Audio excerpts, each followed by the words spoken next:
I just sense this like not wanting to pull the lid back and look at this stuff. Most of my friends I've talked to about it seem scared to talk about it too, and being Christian friends. My one friend was like, this makes me sad that you're asking these questions. And she also said, I feel like everyone around me is. Like, no one's staying a Christian right now. And what does that mean for me? What am I going to start thinking and feeling? And I think I felt the same way.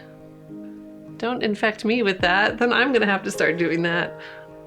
So the summer after my freshman year, I worked at the church I grew up in Minneapolis. I went back and was a summer camp leader. And that's when I found my faith again. And one of the first nights of training, we were singing, I think we were singing Amazing Grace.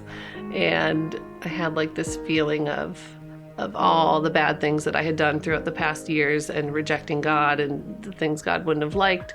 I had all of that inside me and this feeling that like God loved me anyway. And I remember crying and being like, this is real. We found a church really quickly, this small church in our neighborhood that, I don't know, felt like it pushed us out of our comfort zones. It felt really loving. It felt really authentic and real.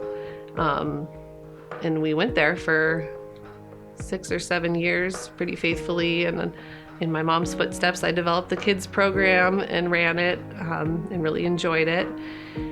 And then we had kids. Well, we had our first kid and we just stopped going to church. And it's been 3 years and we haven't been back. And it's been tied into this time of me questioning and doubting my faith. But I don't know what came first, like the kids or the doubts. But I think stepping away gave me that time to think about it more, maybe.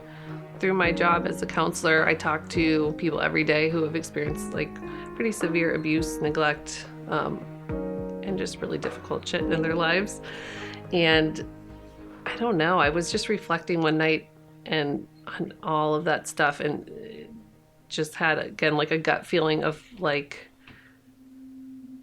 the Christian God that I know cannot be real if this stuff exists. And I cannot like equate those things, like a loving God with the bad things in this world. I can't make them fit, like, as much as I've tried. My dad was joking that like there should be some law of physics that God put in where like, yeah, you go to strike a child and you just can't, like it just won't happen. And I was like, yeah, then I could believe in God. Like even if adults hurt each other or other like bad stuff can happen in the world, but like pretty much child abuse and neglect, I just can't resolve it because kids are innocent. And like how? I think the most common answer is that in order for God to have a real connection with us, he had to build free will into the system. Because if we couldn't choose to connect with him, it wouldn't mean anything.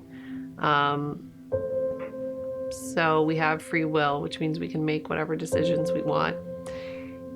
And therefore, people get hurt. All types of people get hurt. In the end, God is good and is going to, I don't know. God has this huge plan that we can never imagine, and he's so smart and thoughtful and loving, yet he didn't build the world in a way in which children wouldn't be hurt and tortured and killed in masses and enslaved. Why? Like, yeah. Recently, I've most of the time been ending up on the side of there's a God, but I don't know that any organized religion encompasses who that God is or knows that God. When I just think about people and what happens after we die, I don't know. I don't think anything's left, really. It seems like the body is just done working and yeah, I guess, I don't know. I don't think I believe in a soul, but I'm not sure. It's just scary, like even saying like leaving, it's weird. I haven't really thought about like what about it is so scary, but I don't know. I think honestly probably making my mom upset. Like, my mom already feels like she did a shitty job, even though we're all terribly successful, happy, for the most part, adults. So she already feels that way. Like, am I willing to put another nail in that coffin? I mean, that feels weird too, because I feel like the answer should be I could possibly go to hell. Like, really? That's the big, but that doesn't feel as real to me at all as like making my mom mad.